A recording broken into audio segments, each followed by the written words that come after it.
자, 이어서 바른 시각으로 보는 바른 경제 이어가겠습니다. 오늘도 바른경제연구소 강신철 교수와 함께하겠습니다. 교수님 어서 오십시오. 예, 안녕하세요. 네. 이 부동산 관련해서 이제 세금을 낮추고 규제를 완화하겠다라고 했던 이제 윤석열 대통령 당선인, 이 당선자 인수위원회에서 그래서 뭐 관련된 정책들도 이제 논의가 되고 있고 그러다 보니까 지난 꽤 오랜 기간이었죠. 이 네. 부동산 가격이 어느 정도 하향 안정세를 보였는데 다시 이제 상승 조짐이 나타나고 있다는 보도들이 나오고 있습니다. 예. 한편 정부가 올해 공시지가를 고시하면서 종합부동산세하고 재산세 부담을 지난해 수준으로 낮추기로 했다 이런 소식도 나오고 있고 오늘은 그래서 이 새 정부 출범을 앞두고 부동산 정책과 관련된 뉴스들을 좀 살펴보고 정리해 보도록 하겠습니다. 교수님 먼저 이번에 이제 정부에서 고지한 이 공동주택 공시가격에 대해서 좀 정리를 해 주실까요? 예, 네. 그 기획재정부하고 그러니까 국토교통부에서 23일 그 제40차 부동산 시장 점검관계 장관회의를 열고 올해 공동주택 공시가격 열람 및 그 1세대 1주택자 지원 방안을 확정을 했습니다. 네. 올해 전국 그 평균 공동주택 그 공시가격 상승률은 17.22%로 집계가 됐고요. 작년 공시가격이 19.05% 올랐던 것과 비교하면 이제 상승률은 좀 낮아졌긴 했지만 2년 연속 두 자릿수 상승률을 기록하면서 공시가격 합산 상승률이 2년 동안에 36.27%나 오르는 기록을 달성했습니다. 이 공시가격 상승률은 지역별로는 꽤 차이가 있죠. 예, 지역별로는 이제 인천이 작년에 비해서 29.33%가 올라서 전국에서 가장 상승률이 높았고요. 경기, 충북, 부산, 강원, 대전, 충남, 제주, 서울 순으로 23%에서 14% 정도로 올랐습니다. 네. 작년 공시가격 상승률이 70.24%로 가장 높았던 세종시는 마이너스 4.57%로 전국 17개 시도 가운데 유일하게 공시가격이 하락했습니다. 그렇군요.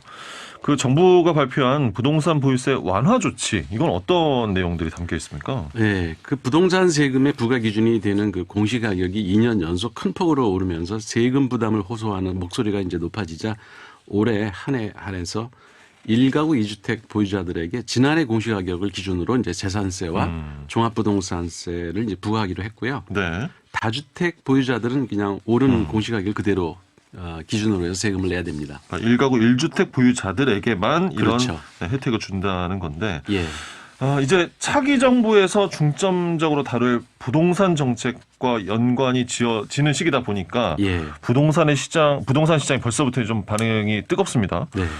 보도들도 참 많이 나오던데 윤석열 대통령 당선인의 이 부동산 시장 규제 완화 정책 주요 골자들이 어떻게 됩니까? 뭐 여러 가지 그 정책들을 지금 공약을 하고 있는데요. 네. 윤 당선인은 그 양도세 부과 그러니까 중과 적용을 최대 2년간 한시적으로 이제 배제를 하고 향후 부동산 세제를 개편하는 과정에서 다주택자의 양도세 중과 정책 자체를 재검토하겠다 이렇게 공약을 했고요. 자체를 재검토하겠다고요. 예. 네. 그리고 규제 지역의 그 다주택자에 대한 재산 보유세와 취득세 누진과세도 완화하겠다 이런 약속을 했고요. 예.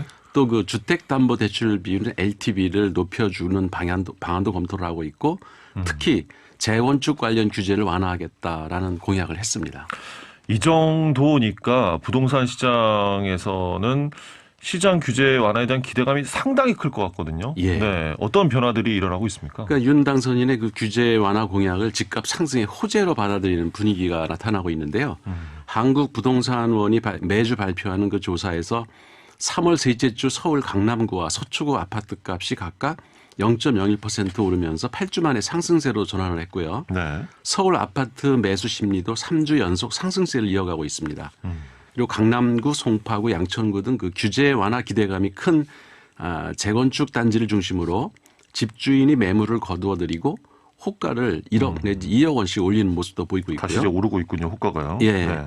그러니까 대선 전 나왔던 일부 급매물이 사라지고 서울 등 그 수도권 지역의 관망세가 점점 이어지는 것으로 나타나고 있고요. 근데 이제 지방 아파트 값은 이번 주 0.01% 상승 전환하면서 전국 아파트값 변동률이 지난주 마이너스 0.02%에서 이번 주 마이너스 0.01%로 낙폭도 축소가 되고 있고요. 그러니까 전국이 이제 네. 지금 약간 상승세를 보이고 있는 거죠. 그래서 최근 5주 연속 보합을 기록한 부산 아파트 값은 이번 주에 0.01% 오르면서 상승 전환을 했고 강원, 전북, 경남 지역은 지난주보다 상승폭이 커졌습니다. 네. 그러니까 전반적으로 보면 서울은 강남, 서초 등 그 재건축 물건이 많은 지역을 제외하면은 팔지 않은 쪽에 아직은 많은 편이지만 그 재건축 그 기회가 있는 지역들이 이제 오르고 있고요. 분위기가 바뀌고 있네요. 네. 지방은 대체적으로 오름세로 돌아섰고 있는 편이고요. 네. 그 대전의 아파트 값은 지난주 마이너스 0.8%에서 이번 주 마이너스 0.04%로 마이너스 0.08에서 0.04%. 하락세가 좀 줄어들긴 줄었네요. 했지만은 아직은 매수자보다는 그러니까 매도자가 많은 상태가 이어지고 있어서 대전에서는 당분간 아파트 가격은 하락 추세를 보일 것으로 보입니다. 네. 중요한 게 그 윤석열 당선인의 재건축 규제를 완화하겠다 이 기대감이 일부 지역에 상당히 큰 것 같거든요. 예. 네. 구체적으로 어떤 내용입니까? 문재인 정부가 원래 2018년에 구조적으로 안전한데도 재건축 사업이 추진되는 것으로 인해서 사회적 낭비가 이제 심하다. 그래서 이걸 막겠다고 안전지단 항목 중에서 구조 안전성 비중을 20%였던 것을 50%로 이제 상향하는 조정을 했거든요. 네. 이 때문에 이제 서울 노원구, 양천구 등 그 노후 아파트 단지에 재건축 사업이 사실상 막혔다 이런 불만이 많이 제기됐었는데 윤 당선인이 이 규제를 풀겠다고 한 겁니다. 네. 그러니까 구체적인 내용을 보면은 재건축 안전 진단 그리고 재건축 초과이익 환수 그리고 분양가 상한제 등을 없애겠다고 하는 겁니다.